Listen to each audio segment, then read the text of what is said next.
El tema de simplificación fiscal también fue objeto de mucho interés por parte de los ciudadanos participantes. Hubo dos preguntas que llegaron a los primeros lugares y aquí le planteamos ambas para darles una sola respuesta.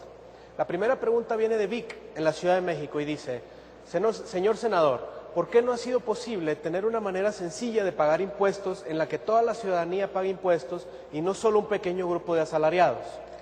Y la pregunta de Alberto Aguilar de Monterrey dice: ¿por qué no crean un sistema fiscal simple, pero eficiente, con un IVA general como en países desarrollados?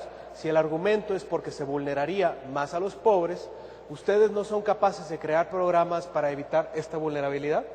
A Vic y Alberto Aguilar les agradezco estas dos preguntas que van vinculadas.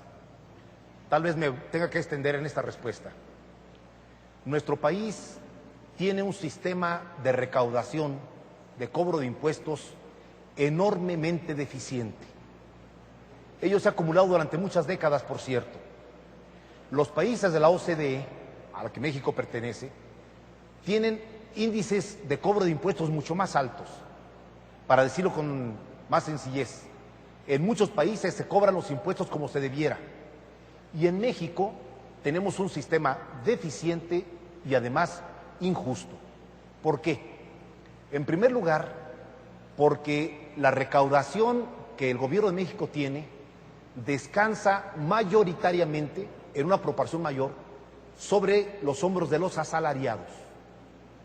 Quizá algunos se sorprendan de esta afirmación. En México los trabajadores, los asalariados que por cheque les descuentan el impuesto, pagamos, los senadores nos incluimos ahí, mucho más impuestos que las personas morales o empresas que tienen que declarar permanentemente ante Hacienda y ante el fisco sus ingresos, calcular sus ganancias y sobre ellos pagar sus ingresos. México es un país injusto además, no solamente por esto, sino porque hay una gran cantidad de causantes importantes que evaden el pago de impuestos y que eluden el pago de impuestos, a veces con maniobras legales, con despachos de abogados muy prestigiosos, a veces francamente en la ilegalidad. México no podrá entrar a la modernidad del siglo XXI si no logra mejorar su sistema de recaudación para terminar con estas desigualdades.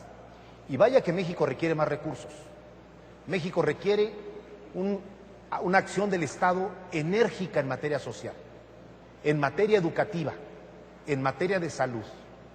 México no podrá considerarse un país medianamente equitativo y justo si no garantizamos que la totalidad de los mexicanos y mexicanas tengan acceso a la seguridad médica, atención de medicinas y atención médica, los del IMSS, los del ISSSTE, los del sistema de salud, los del Seguro Popular, pero también los millones que están fuera de este sistema. México no puede seguir manteniendo un sistema en el que solamente el que pueda pagar la medicina privada se pueda atender, o los que están en la seguridad social. Requerimos un seguro médico generalizado para el 100% de la población.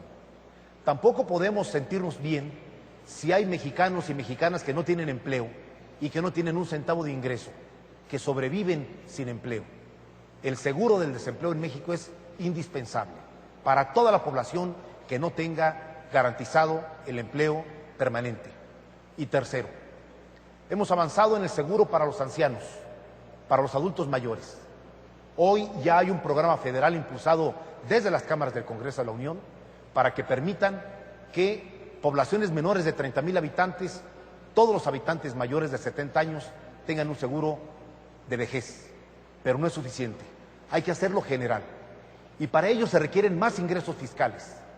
Y adelanto que estoy convencido, lo plantearé en el próximo periodo ordinario de sesiones aquí en el Senado, que es necesario revisar el impuesto al valor agregado. De alguna parte hay que sacar los recursos para trasladarlos a estos tres programas fundamentales.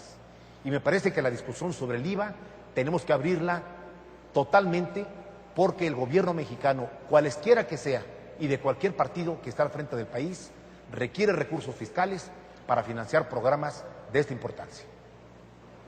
Muchas gracias, senador. Hubo muchas inquietudes también acerca de los ingresos que perciben nuestros legisladores.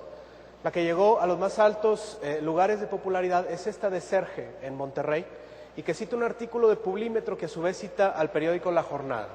La pregunta dice así: ¿Por qué los diputados en México ganan más de 8 millones de pesos al año, mientras que un diputado en Estados Unidos gana aproximadamente el equivalente a 2,5 millones de pesos mexicanos al año? Sé muy bien que el tema del ingreso de los legisladores es un tema recurrente en los medios de comunicación y entre la ciudadanía. Me sorprende, por cierto, que poco se diga de los ingresos del Ejecutivo o de los ingresos del Poder Judicial. Se focaliza en el Congreso, pero no importa. La gente tiene derecho a conocer los ingresos de todos los funcionarios de los tres poderes. Déjenme hacerles una precisión. En justicia, respecto a los diputados federales. Los diputados federales no ganan 2 millones de pesos al año. Tengo aquí los datos oficiales que hoy pedí por la mañana a las dos cámaras. Un diputado federal gana un salario neto mensual de 77,600 pesos y paga mensualmente 27,708 pesos de impuestos mensuales. Un senador de la República, no me hicieron la pregunta, pero creo que en justeza hay que informar también lo que ganamos nosotros. Un senador de la República tiene un ingreso neto mensual de 123,689 pesos y pagamos mensualmente un impuesto sobre la renta de 47,758 pesos. Esos son los ingresos de diputados y senadores. Ahora bien, comparado con el ingreso mediano de los mexicanos, son salarios altos. Y me parece que nadie puede estar satisfecho con lo que ganan hoy los trabajadores de salario mínimo. Nadie puede vivir con un salario mínimo al día. Nadie puede sentir que forma parte de esta nación si su país le niega condiciones mínimas de sobrevivencia y de desarrollo. Hay familias mexicanas que acumulan 1, 2, 3 o 4 salarios mínimos porque toda la familia trabaja. La esposa sale a trabajar, el esposo está trabajando, los hijos también, y es la única forma de salir adelante. México es un país desigual e injusto, sin duda alguna. Y mientras no logremos elevar los salarios mínimos y reducir la brecha entre los salarios mayores y los salarios menores, México no podrá estar tranquilo en materia de ingresos de su población.